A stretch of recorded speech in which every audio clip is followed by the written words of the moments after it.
इस बड़ी खबर को करने से पहले मैं आपसे एक सवाल पूछना चाहता हूं कि क्या आप जगता बाबू के बेटे सुधाकर सिंह को जानते हैं?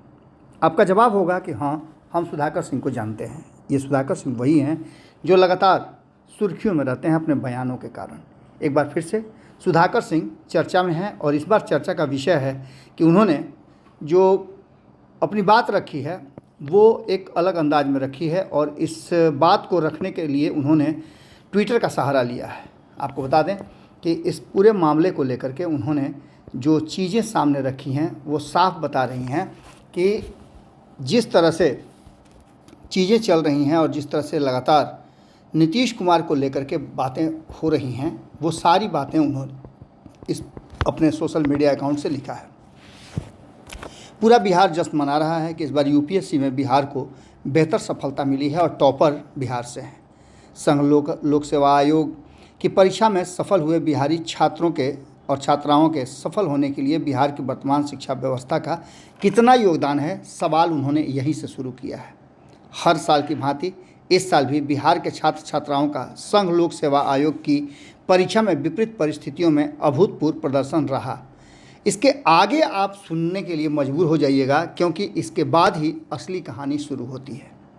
सुधाकर सिंह लिखते हैं कि इसके लिए बधाई के पात्र वो हैं, किंतु क्या संघ लोक सेवा आयोग की परीक्षा में बिहार के छात्र छात्राओं की सफलता बिहार की शिक्षा व्यवस्था को मापने का पैमाना हो सकता है?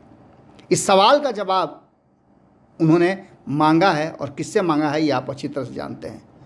जवाब भी उन्होंने अपने हिसाब से दिया है, जो जवाब वो दे सकते हैं कि बिहार एकमात्र ऐसा राज्य है जहां 3 साल का स्नातक 4 साल से 5 साल में पूरा किया जाता है। 2 साल का स्नातकोत्तर 3 से 4 साल में पूरा किया जाता है। विलंबित सत्र की वजह से हर साल न्यूनतम 15 लाख छात्र प्रभावित होते हैं और यह समस्या दशकों से चली आ रही है। परिणाम स्वरूप बिहार के छात्र छात्रा उच्च शिक्षा के लिए अन्य राज्यों में पलायन कर जाते हैं। बिहार राज्य की करीब 32% आबादी 16 से 17 के आयु में बिहार छोड़ देती है। इसका सिर्फ 44.07% हिस्सा ही माध्यमिक से उच्च माध्यमिक शिक्षा की तरफ आगे जाता है, जबकि प्राथमिक से माध्यमिक में स्थानांतरित होने वाले बच्चों का प्रतिशत 84.64 है। इसका मतलब यह हुआ कि बिहार की बहुत बड़ी आबादी बिना गुणवत्तापूर्ण शिक्षा के रहती है और ऐसे में जो आगे उन्होंने लिखा है वो काफ़ी दर्दनाक है और बिहार के सरकार को सोचने के लिए भी मजबूर करता है। उन्होंने कहा कि इसके कारण श्रम बल में तब्दील हो जाते हैं। अगर इसको संक्षेप में बोला जाए तो बिहार श्रमवीर यानी मजदूर पैदा करता है। बिहार में शिक्षा के बदहाली के बावजूद बिहार के छात्र दूसरे राज्यों में तैयारी करते हैं। इतना सफलतम परिणाम के लाने के पीछे ज़रा सोचिएगा कि उन बिहारी छात्रों ने कितनी मेहनत की होगी।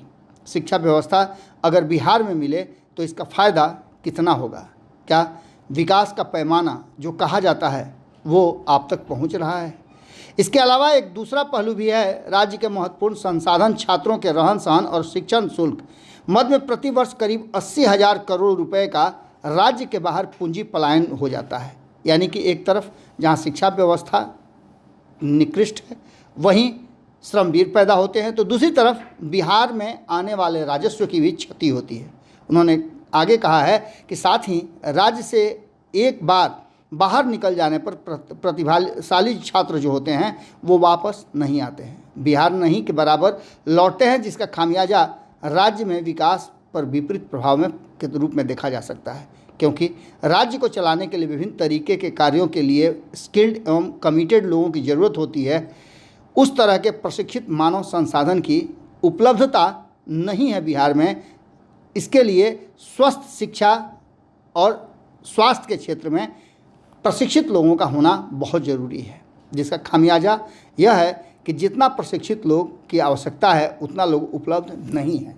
अब इसके बाद आप सुधाकर सिंह के बात पर क्या प्रतिक्रिया देते हैं ये ज़रूर हम चाहेंगे, क्योंकि इस प्रतिक्रिया पर ही टिका हुआ है कि बिहार वास्तव में किस दिशा में जा रहा है। क्या जो दावे किए जा रहे हैं नीतीश कुमार और तेजस्वी यादव के द्वारा कि रोजगार और शिक्षा के मुद्दे पर, सड़क और सुविधाओं के मुद्दे पर, स्वास्थ्य और शिक्षा के मुद्दे पर सरकार बहुत ज़्यादा जागरूक है, तो आप क्या कहेंगे? क्योंकि शिक्षा व्यवस्था पर सवाल खड़े हो रहे हैं, तो वहीं स्वास्थ्य व्यवस्था भी कटघरे में खड़ा है। सुधाकर सिंह का ये सवाल आखिर है किससे? अगर ये वीडियो पसंद आई और वह बिहार के राजनीति और बिहारियत से सरोकार रखेनी तो सब्सक्राइब बटन दबा के चैनल के सब्सक्राइब कर ली। ओजे एगो घंटी बा, ओकरा बटन दबा देला से कुल सटीक और मारक खबर रुआ मुफ्त में मिल जाई। अगर रुआ पत्रकारिता के हमनी के नया प्रयोग में सहयोग कर चाहतानी तो ज्वाइन बटन दबा दी। पेटीएम नंबर नोट कर ली 9386816700। धन्यवाद।